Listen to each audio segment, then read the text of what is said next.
네, 안녕하세요. JDL 브랜드 디자인 연구소 박지선입니다. 저번 시간에는 그 창업 아이템 아이디어 얻는 방법에 대한 그 영상을 올렸었는데요. 창업 아이템을 정하셨다고 가정을 하고 이번 시간에는 브랜드 네이밍을 어떤 식으로 제가 아이디어를 얻어서 만드는지 한번 영상을 만들어 보려고 합니다. 일단은 저는 브랜드 네이밍 전문가는 아니고요. 창업을 하면서 브랜드 네이밍을 했던 경험과 창업 클래스를 운영하면서 제가 터득했던 방법을 공유를 한번 해보도록 하겠습니다. 좀 사업 자금이 좀 넉넉하신 분들은 그 네이밍 브랜드 네이밍 전문적으로 하는 그런 회사도 있고 아마 프리랜서도 있는 걸로 알고 있어요. 그래서 또 전문가에게 맡겨보시는 것도 추천을 드리고요. 그렇지 않으신 분들은 네이밍에 관련된 책이라던가 제가 오늘 하는 강의를 참고하셔서 한번 직접 네이밍을 해보셨으면 좋겠습니다.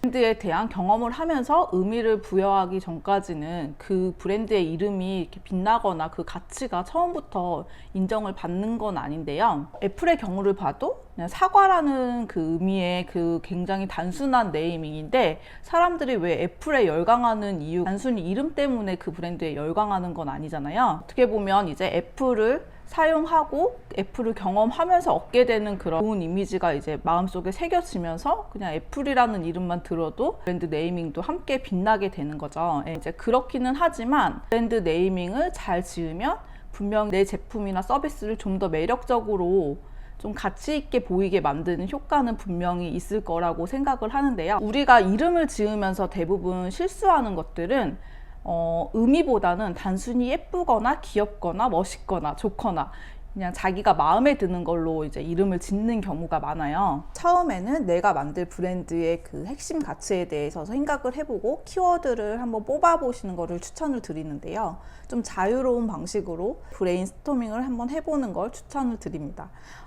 그런 키워드가 생각이 안 날 때에는 저 같은 경우는 영어 사전이라던가 제2 외국어 사전을 좀 계속 보면서 제가 좋아하는 키워드와 내 고객이 좋아할 만한 키워드를 자유롭게 키워드를 그런 식으로 뽑아보기도 합니다. 그러면 좋은 네이밍과 나쁜 네이밍의 차이는 어떤 것일까요? 제가 생각하는 좋은 네이밍이란 처음에 그 이름을 들었을 때 쉽고 직관적이고 들었을 때 어감이라던가 그 느낌이 좀 매력적으로 느껴지는, 사실 이제 말은 쉽지만 이런 이름을 짓는다는 게 사실 쉬운 일은 아니에요. 왜냐면 이미 모두가 좋다고 생각하는 이름들은 거의 대부분 다 만들어져 있는 경우가 많아요. 네이밍을 짓고 상표 등록을 하는 간단한 과정, 쉽게 만들면서도 차별화되게 만들 수 있는지 그런 아이디어를 한번 공유를 해보도록 하겠습니다. 네이밍을 할 때 이제 기본적으로 네이밍 전문가들이 이제 그 만들어 놓은 어떤 그 네이밍을 만드는 기법들이 있는데 아마 30가지도 넘는 걸로 알고 있어요. 근데 이제 제가 오늘 제가 좀 많이 쓰는 4가지 방법만 한번 설명을 해드려 볼게요. 일단 첫 번째는 단어 조합 기법인데요. 이미 존재하는 두 단어를 조합하는 방법입니다. 특별한 네이밍이 생각이 안 날 때 제가 자주 사용하는 방법이기도 한데요. 이제 고객들이 들었을 때 커뮤니케이션 하기도 굉장히 쉽고 직관적인 방법이라고 생각을 합니다. 여러분들이 많이 아시는 브랜드 네이밍으로 예를 들어 볼게요. 에버랜드라던가 인터파크라던가 그다음에 스킨푸드라던가 에뛰드하우스라던가 이런 식으로 평범할 수 있는 두 개의 단어를 연결을 시켜서 조합을 하는 방법인데요. 제가 예전에 그 라라 에비뉴라는 이름을 지은 적이 있는데 그 각각의 이름은 사실 평범하지만 그 평범한 이름 두 개를 조합을 했을 때는 새로운 네이밍을 만들 수가 있습니다. 이 점 참고하셔서 한번 적용해 보시면 좋을 것 같고요. 방법은 생략과 조합의 방법인데요. 두 개의 단어를 축약한 다음에 합성을 하는 방법입니다. 이 방법도 많이 활용하는 방법이지만 이 방법의 단점은 처음에 들었을 때 쉽게 인식하지 못한다는 단점은 있습니다. 제가 이제 만든 제이테르라는 그 브랜드 네이밍도 이런 식으로 제가 만들었는데요. 이 제이는 이제 저의 이니셜이요. 이테르라는 단어는 라틴어에서 온 단어인데 여행이라는 뜻이었어요. 그래서 이제 제가 그 향기 브랜드였기 때문에 제이와 이태리를 합성해서 제이테르라는 이름을 제가 만들었던 경험이 있습니다. 제가 이제 브랜드 만드시는 분에게 좀 컨설팅을 해드린 적이 있는데, 인간과 이제 동물이 함께 조화될 수 있는 그런 가구를 만들고 싶다고 하셔서 하모니라는 이름을 따왔고, 그래서 이제 하모니와 펫이라는 그 의미를 합성을 해서 하모펫이라는 이름을 만든 적이 있습니다. 저희 남편이 운영하고 있는 이제 퍼랩스라는 이름도 제가 지은 건 아닌데, 이제 퍼랩스는 이제 퍼니처에서 펄을 따온 거고요. 랩스는 이제 연구소라는 뜻인데, 그 두 개를 조합을 해서 퍼랩스 이런 식으로 이름을 지었었고요. 이런 식으로 이제 생략과 조합을 이용해서 만드는 방법이 있습니다. 세 번째는 이니셜형 네이밍 기법인데요.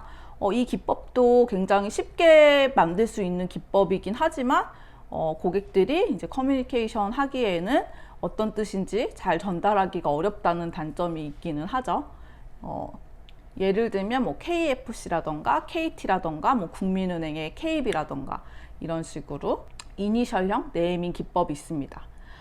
저 같은 경우도 이제 JDL 브랜드 디자인 연구소를 만들 때 JDL이라는 이름이 이제 저의 이니셜과 디자인 랩이라는 그 앞에 이니셜만 따와서 JDL이라는 이름을 만들었거든요. 이런 식으로 이니셜만 따서 만드는 네이밍 기법이 있습니다. 네 번째는 문장 축약 기법인데요. 긴 문장을 하나의 네임으로 축약하는 방법이에요. 쿠팡이라던가 티몬이라던가 디카라던가, 이게 티몬도 이제 티켓 몬스터를 이제 티몬이라고 하고, 쿠폰이 팡팡 터진다라는 걸 쿠팡이라고 하고, 디지털 카메라를 디카라고 하잖아요. 제가 이제 그 라라 에비뉴라는 이름의 그 쇼핑몰을 만들었을 때 좀 라비뉴라고 이름을 좀 쉽게 붙일 수 있도록 이런 식으로 좀 축약하는 그런 방법이 있습니다. 처음에 이제 네이밍을 할 때 이제 표현하는 방법 이제 체크해 보실 것이, 사용 언어를 한글로 할 건지 영어로 할 건지 제2 외국어로 할 건지 합성어로 할 건지 자연어로 할 건지 조어로 할 건지도 생각을 해 보시는 게 좋고요. 음절수 같은 경우도 이음절을 할 건지 뭐 사음절을 할 건지 이런 것도 미리 정해 보시면 좋을 것 같고요.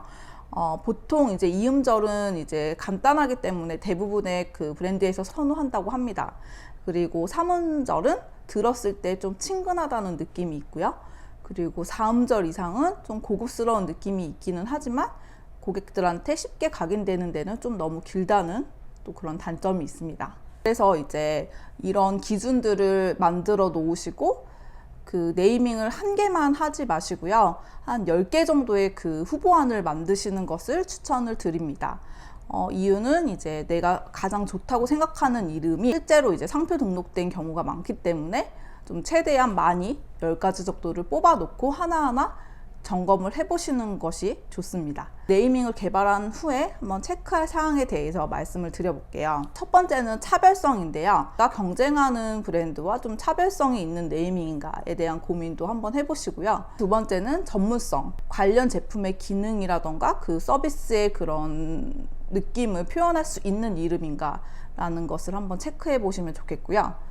그리고 세 번째는 타겟 적합성인데요. 20대인지 30대인지 뭐 50대인지 이런 식으로 그 타겟에 맞는 네이밍인지 한번 체크해 보시면 좋을 것 같고요.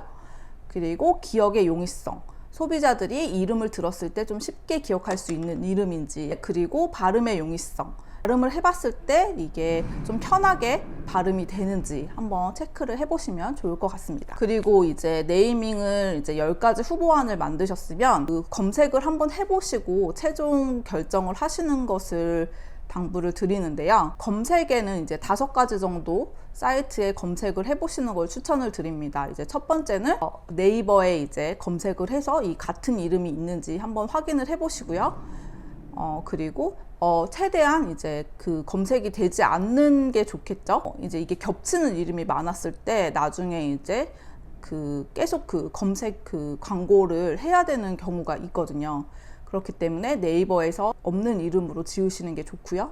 그리고 두 번째는 상표 검색인데요. 이제 키프리스라는 사이트에 들어가서 그 내가 지은 이름을 한번 검색을 해보시고요. 그리고 이제 그 키프리스에서 상표 검색을 했을 때 같은 이름이 나오지만 이제 그 제품의 분류에서 이제 맞추지 않는다면 등록이 가능한 경우가 있거든요.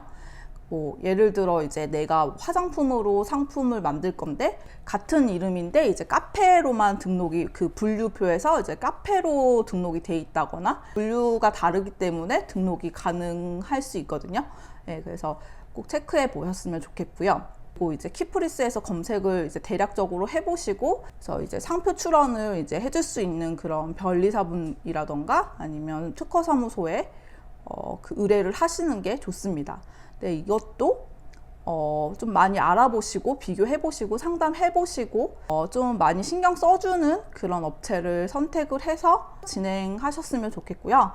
왜냐하면 이제 이렇게 검색을 안 하고 그냥 무조건 출원을 해주는 곳이 있는데 등록 절차가 한 6개월 정도 걸리는데 그 이제 출원까지 했는데 마지막 그 6개월 뒤에 등록이 안 될 수도 있거든요. 그렇기 때문에 좀 비교도 많이 해보고 상담도 많이 해보고 의뢰를 하는 것을 추천을 드립니다. 그리고 세 번째는 이제 인스타그램 검색인데요.